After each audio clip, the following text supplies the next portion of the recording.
안녕하세요. 토큰포스트 퇴근길 브리핑입니다. 네, 안녕하십니까. 오늘 시장 데이터를 보면서 조금 의아하게 생각하신 투자자분들이 많으실 것 같습니다. 기관 투자자들의 지갑에서 하루 만에 1억 달러, 그러니까 우리 돈으로 1,300억 원이 넘는 자금이 빠져나갔거든요. 사실 상식적인 시장 원리대로라면 큰 폭의 하락을 겪어야 맞는 상황이죠. 그렇죠. 그런데 비트코인과 이더리움 가격은 오히려 상승 곡선을 그렸습니다. 시장을 떠나는 자금이 있는데도 가격이 올랐다는 건 누군가 파생 상품 시장에서 억지로 물건을 사들여야만 하는 어떤 강제적인 메커니즘이 작동했기 때문인데요. 네, 오늘 브리핑에서는 바로 그 보이지 않는 손의 정체를 한번 추적해 보려고 합니다. 좋습니다. 아울러 2027년 도입을 앞둔 한국국세청의 가상자산 과세 준비 소식도 있죠. 이게 시장 지형을 어떻게 뒤바꿀지 구조적인 변화도 함께 짚어보겠습니다. 오늘 시장 움직임은 그 표면적인 숫자만 보고 판단하면 완전히 방향을 잃기 쉬운 전형적인 사례입니다. 겉보기에는 아주 무난한 상승장 같잖아요. 붉은색 숫자들이 많이 보이니까요. 맞습니다. 그런데 내부 데이터를 좀 깊이 들여다보면 파생상품 시장의 기계적인 청산하고 기관자금의 유출입이 아주 복잡하게 얽혀 있습니다. 이 모니터에 찍히는 숫자들의 진짜 의미를 어떻게 해석해야 할지 데이터 중심으로 분석해 보겠습니다. 네, 먼저 오늘의 핵심 시장 데이터부터 간략히 짚어보죠. 비트코인은 7만 7천 달러 선을 돌파하면서 반등을 했고 이더리움 역시 2,300달러 선을 넘어서며 동반 상승 흐름을 탔습니다. 알트코인들도 분위기가 나쁘지 않았죠? 네, 도지코인을 비롯한 주요 대형 알트코인들도 강세입니다. 여기까지는 전형적인 우상향 그림이거든요. 그런데 핵심 자금줄 동향을 보면 이야기가 확 달라집니다. 블랙록 ETF 한 곳에서만 1억 달러가 넘는 자금이 순유출됐어요. 가격은 오르는데 기관 돈은 빠져나가는 약간 기현상이 벌어진 겁니다. 바로 그겁니다. 이 엇갈린 흐름을 어떻게 봐야 할까요? 기관 자금 유출에도 현물 가격이 방어되거나 오히려 올랐다는 건 아주 중요한 구조적 시그널입니다. 현물 ETF에서 자금이 빠져나갔다는 건 그 지정 참가 회사들이 투자자 환매 요청에 따라 비트코인을 내다 팔았다는 뜻이거든요. 그러면 당연히 매도 압력이 발생해야 하잖아요. 그렇죠. 그런데도 가격이 올랐다는 건 그 쏟아진 매도 물량을 장외 거래나 파생시장 쪽에서 아주 적극적으로 흡수하는 주체가 있었다는 의미가 됩니다. 그 결과로 나타난 게 바로 시장 점유율, 그러니까 도미넌스의 극적인 변화입니다. 아, 비트코인 도미넌스가 좀 떨어졌죠? 네, 비트코인 도미넌스는 59%대 후반으로 하락한 반면에 이더리움 점유율은 10.8% 이상으로 치솟았습니다. 그 도미넌스 하락과 알트코인 상승을 연결해 보면 흔히 시작에서 말하는 저수지 비율을 떠올려 볼 수 있겠습니다. 거대한 메인 저수지인 비트코인에 갇혀있던 자금이 수문을 열고 주변에 큰 호수들로 흘러들어가는 느낌이랄까요? 이더리움이나 대형 알트코인 쪽으로 가면서 수위를 맞추고 있는 상황인 거죠. 그 비유가 상황 이해에는 꽤 도움이 됩니다.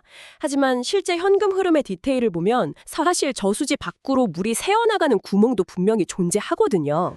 방금 말씀하신 미국 현물 ETF 자금 유출 같은 거군요. 정확합니다. 외부에서 새로운 물이 막 쏟아져 들어와서 수위가 높아진 게 아닙니다. 트럼프 대통령 정부의 가상자산 친화적인 정책 기대감, 이런 거시적 환경이 단단한 바닥을 형성해준 상태에서 시장 내부 자금들이 수익률을 좇아서 극심하게 회전하고 있는 상황인 거죠. 비트코인에 몰렸던 피로감을 다른 쪽으로 분산시키는 거네요. 네, 시장이 스스로 숨고르기를 하는 전형적인 내부 순환매 장세 메커니즘이라고 보시면 됩니다. 좋습니다. 이렇게 물이 어떻게 돌고 있는지 파악했다면 이제 이 저수지 자체의 테두리를 전면적으로 재공사하려는 국가 단위 움직임도 좀 살펴봐야겠습니다. 네, 아주 중요한 이슈죠. 2027년 1월부터 시행될 한국국세청의 과세 준비 소식입니다. 내년부터 주요 거래소 데이터를 수집하고 홈택스와의 연동 시스템을 구축한다고 하는데요. 250만 원 초과 수익에 대해서 22% 세금을 부과한다는 내용입니다. 국세청이 업비트나 비썸 같은 사업자들과 전용망을 구축해서 거래 데이터를 실시간으로 수집하겠다는 게 이 뉴스의 핵심입니다. 그냥 단순 자진 신고 수준이 아니라는 거군요. 그렇죠. 기존 주식시장이나 부동산 시장처럼 납세자 수익 내역을 국가 전산망에 완전히 통합시키겠다는 강력한 의미입니다.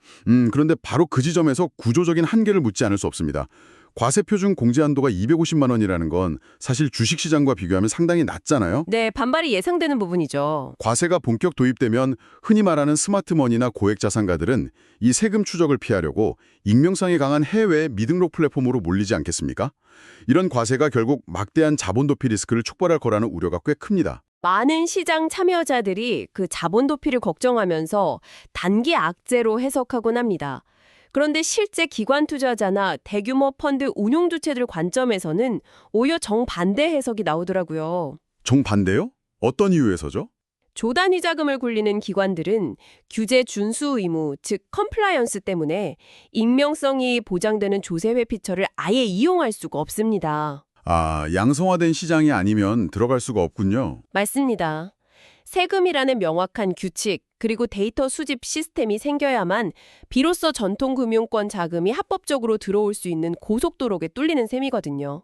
개인 투자자 입장에서는 통제나 규제로 느껴질 수 있지만 자본시장 전체 파이로 보면 제도권 편입의 마침표라는 말씀이시네요. 네, 가장 강력한 제도권 편입의 신호탄으로 볼 수 있습니다.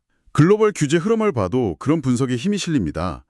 최근 캐나다 연방정부가 사기나 빌법 자금 이동을 막기 위해서 암호화폐 ATM 금지를 추진한다는 뉴스가 있었잖아요.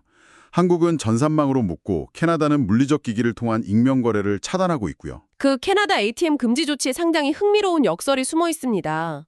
초창기 암호화폐 ATM은 기존 금융망에서 소외된 사람들, 계좌 없는 사람들을 위해 만들어진 거였거든요. 원래 취지는 포용금융이었죠.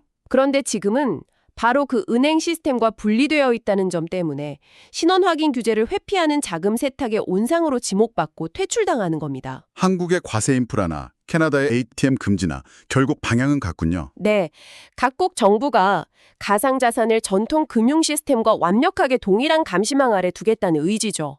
이렇게 규제 그물코가 촘촘해지면 아까 우려하셨던 음성적인 자본 도피 역시 점점 머물 곳을 잃게 될 겁니다. 결국 규제를 피해서 음성적인 파생시장으로 숨어들더라도 그곳이 절대 안전지대가 아니라는 걸 오늘 시장 데이터가 또 극명하게 보여주고 있습니다. 이제 두 번째 핵심 이슈인 레버리지 포지션 대규모 연쇄 청산 사태로 넘어가 보죠. 지난 24시간 동안 약 4억 달러 규모의 포지션이 강제 종료됐습니다. 사실 제가 이 데이터를 처음 봤을 게 거래소 집계 오류인가 의심했을 정도입니다. 그 정도로 수치가 이례적이었나요? 네, 최근 4시간 동안 발생한 6천만 달러 규모의 청산 물량 중에 무려 93%가량이 하락에 베팅한 숏 포지션이었습니다. 93%요? 하이퍼리퀴드나 바이낸스 같은 선물 특화 거래소에서 이 현상이 아주 두드러졌는데요. 특정 시간대에 하락 베팅이 이렇게 터져 나갔다는 건 일반적인 변동이 아닙니다. 극단적인 쏠림 현상이 시스템 알고리즘과 충돌해서 발생한 결과죠. 그러니까 하락을 예상한 투자자들의 자금이 일거에 증발했다는 건데 이게 단순한 베팅 실패를 넘어서 가격 상승의 연료가 되었다는 게 핵심 아니겠습니까? 이 청산 엔진이 어떤 원리로 가격을 끌어올린 건지 짚어봐야 알 것 같습니다. 이른바 숏스퀴즈 현상인데요. 이걸 무자비한 강제 경매 시스템으로 이해하시면 아주 쉽습니다. 하락에 베팅하는 공매도 투자자들은 거래소에서 먼저 자산을 빌려 팝니다. 나중에 싸게 사서 갚으려는 거잖아요. 그렇죠. 그런데 반대로 가격이 오르기 시작하면 문제가 생깁니다. 손실액이 담보금을 초과하려는 순간 거래소 청산 엔진이 투자자 의사와 상관없이 포지션을 강제로 종료시킵니다. 빚을 갚기 위해 당장 물건을 사야 하는데 시장에는 비싸게 팔려는 상인들밖에 없는 상황이 된 거군요. 바로 그겁니다. 시스템은 가격 불문하고 시장가로 막 걷어들입니다.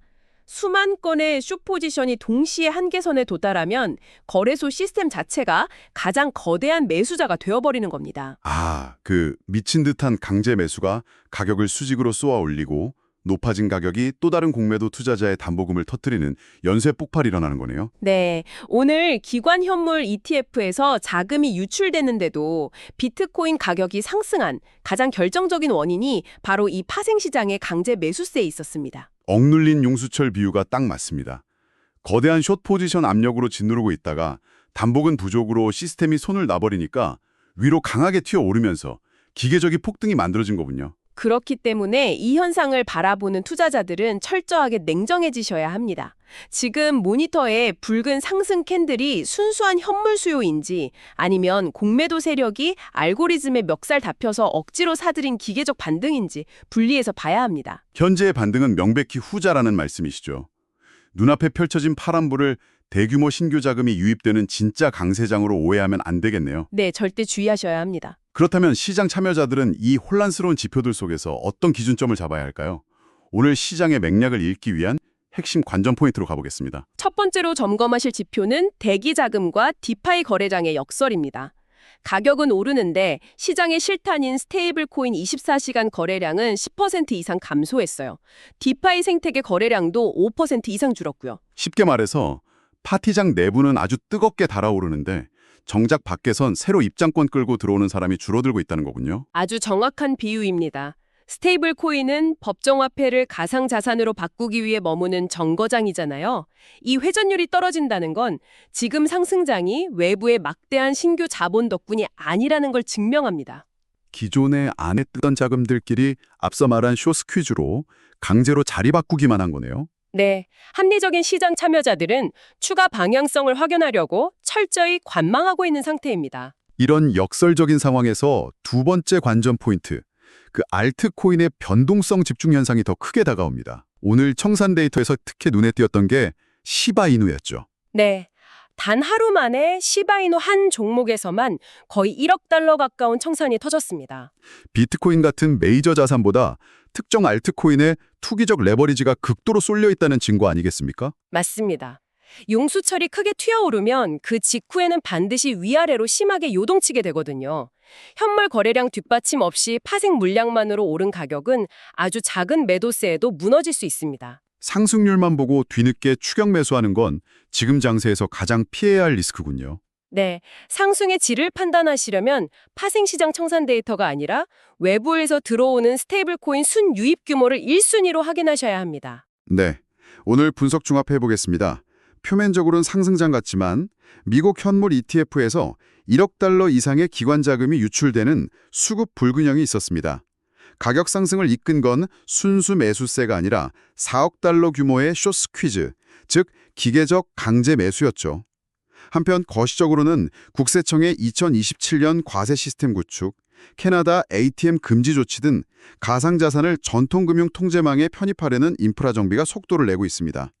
숫자의 등락보다 이런 구조적 변화를 읽어내는 것이 필요한 시점입니다. 지금까지 토큰포스트 퇴근길 브리핑이었습니다. 시장의 흐름과 뉴스의 맥락을 이해하는 데 도움이 되길 바랍니다. 과세를 위한 국가 전산망 통합, 그리고 불법 자금 차단을 명분으로 한 물리적 기기의 퇴출, 여기에 파생시장 알고리즘에 의해 하루아침에 수천억 원이 청산되는 시스템의 지배력까지. 한때 국가와 은행 통제에서 벗어나 탈중앙화를 외치던 이 기술이 아이러니하게도 가장 고도화된 감시와 통제의 틀 안으로 자발적으로 걸어 들어가고 있습니다. 이 자산이 완벽한 제도권 양지로 올라섰을 때 과연 우리가 기대했던 혁신적 금융의 모습일지 아니면 전통금융의 규칙을 더 빠르고 무자비하게 집행하는 새로운 디지털 괴물일지 시장 참여자로서 깊이 생각해 볼 문제입니다.